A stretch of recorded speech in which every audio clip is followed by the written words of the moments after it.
There is something I just want to get off my chest, and it's so amazing.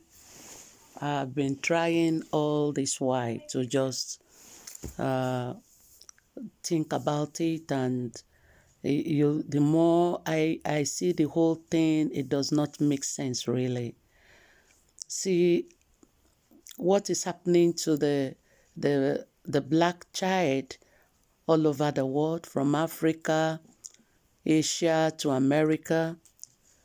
In fact, all over the world is something that needs to change.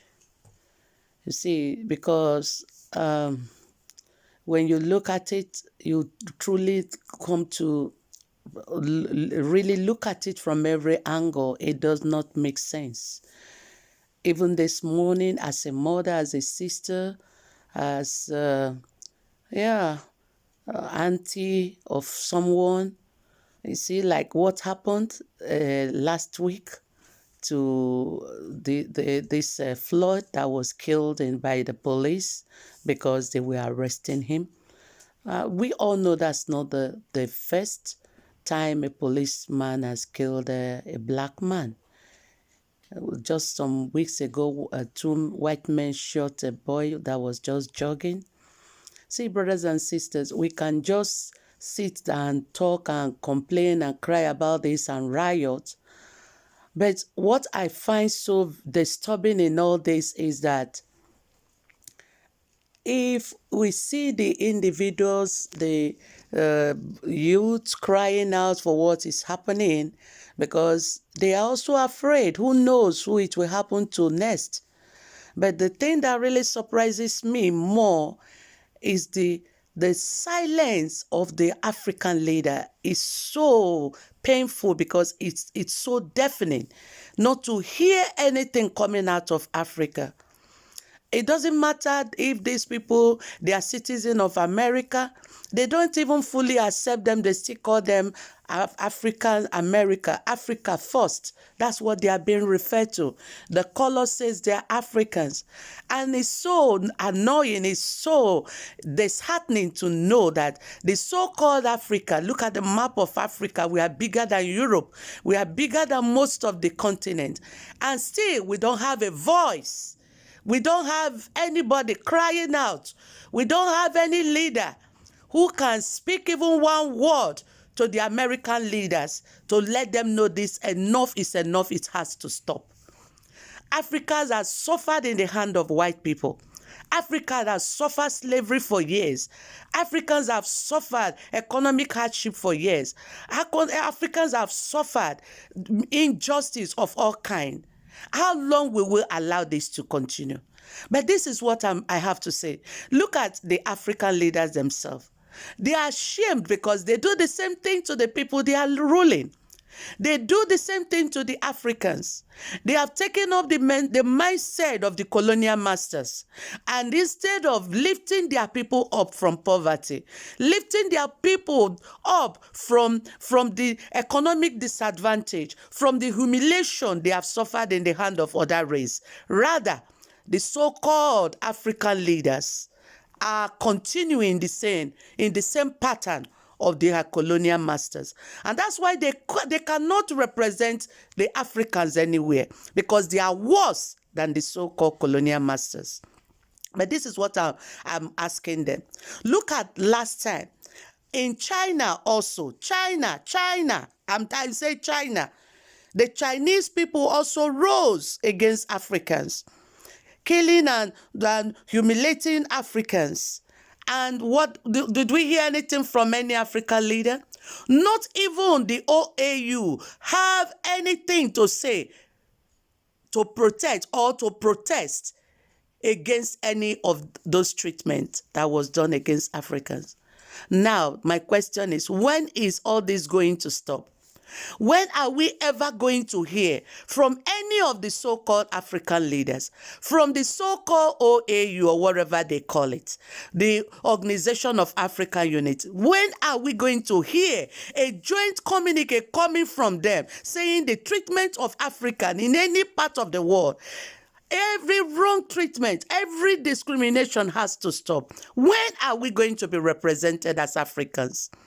See, we have also been taught individually to hate ourselves.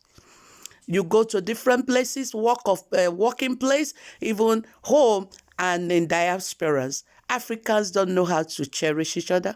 Africans don't know how to cooperate and work together with each other, because that's what we've been taught by leaders and the colonial master. But I'm begging us all Africans, youth, we have to change it. We have to change this stupidity. We must change it, because if people are killing you and you yourself, you're killing yourself, I don't know, where all this is heading. It is time to change it. And we can, if we work together.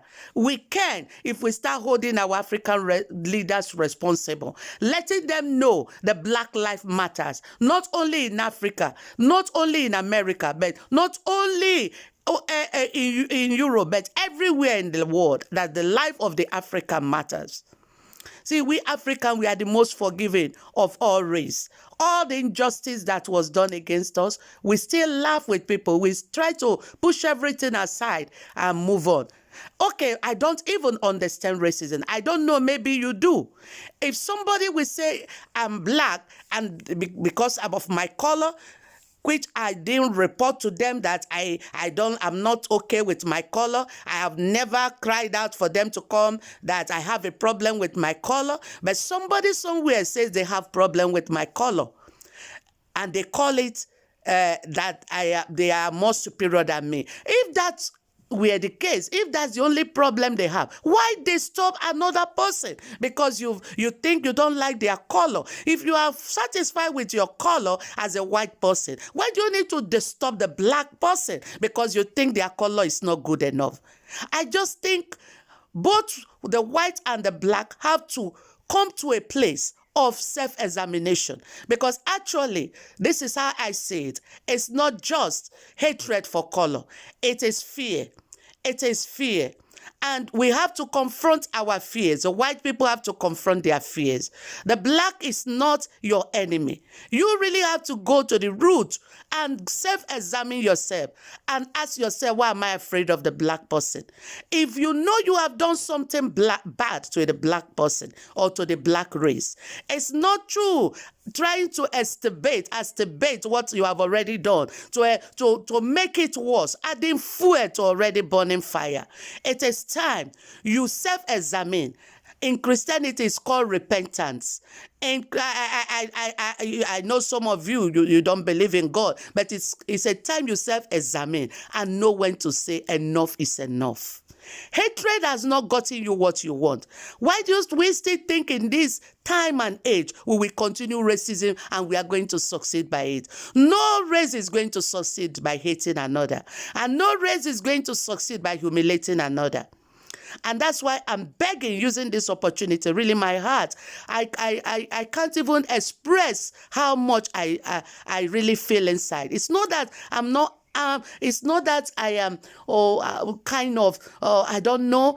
My anger is not that of revenge, but the anger I have is why can't people get along? Why can't people just understand that all the things we are killing each other, hating each other for is not worth it? Look at these 4 policemen that they stood and watched another life died, and now they are being dragged. What if they have chosen to do it right? The world wouldn't have been having, America wouldn't have been having this problem they are having. See, it is time everyone just come back to their senses and know destruction will not lead us anywhere. Look at the American president. Yeah, he's speaking. They like hearing his own voice, whether he knows what he's talking about or he doesn't. But he still opens his mouth to talk. It shows we need leaders. We need good people that will stand up to this time, that will stand up and speak and really speak to the heart of people, so that people will start doing things that will help the other and not things that will bring the other down. You don't gain anything by bringing any person down.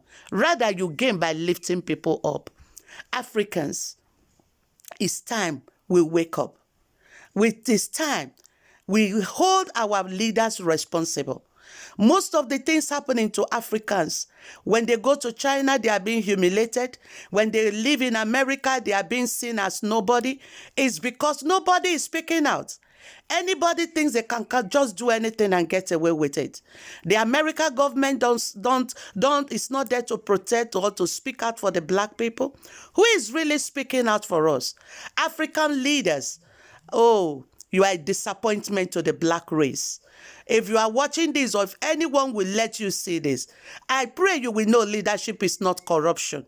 Sending the money of the poor African country to Switzerland, the same land that don't respect you, the same land that don't see you as somebody, but they are using your money to promote their children, to promote their economy. When will you wake up, African leaders, and use the resources to build Africa so that our black brothers and sisters in the diaspora can look back and know that they are not alone? African leaders, open your eyes. Stop letting yourself be fooled. Recently, China have started fooling you also. I don't know when you all will wake up. Oh Lord, touch the heart of African leaders. Touch their hearts. The youths are crying out. The mothers are crying out. The whole family is crying out. Where will our help come? I remember the story in the book of Exodus, when Israel stayed almost years and years and years, 400 years or 400 years in Egypt, being enslaved. Everybody thought it was normal. Even instead of them rising up to the ones that were humiliating them, they brainwashed them. They gave them the mentality of hating themselves and fighting themselves. Is that not what has been done to Africa? While the male child was being killed by Pharaoh, the rest people that even survived his onslaught were fighting each other. Until a man with vision arose. Moses arose and refused to put up with that situation.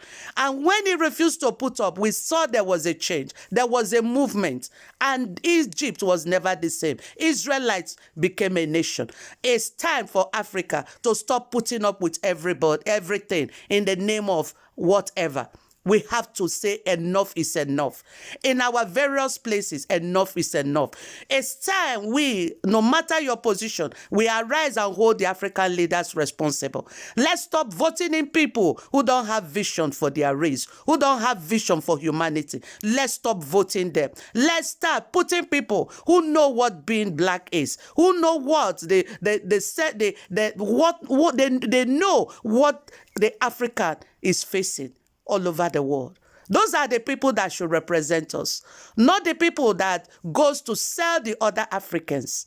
Enough is enough. I'm really pleading that it's time we, the people who are seeing all these things every day, what do we do with it? Let's arise and form a network that will cry out, that will write to African leaders, that will write to the Congress of America, everywhere we are, that we are black people and we can watch and see this happen. It is time we arise. We can do something together. Moses did something and something happened. It is time we do something. If you are watching this, I want, even right now as you're watching, type, let's network, let's do something, let's connect. Let each and every one, if we will have millions of people supporting this move, that we can together write to any part of the world where Africans is being humiliated. Number is power, and we are populated. We have that black number. Let's use it for positive things and not for fighting wars, not for hating ourselves.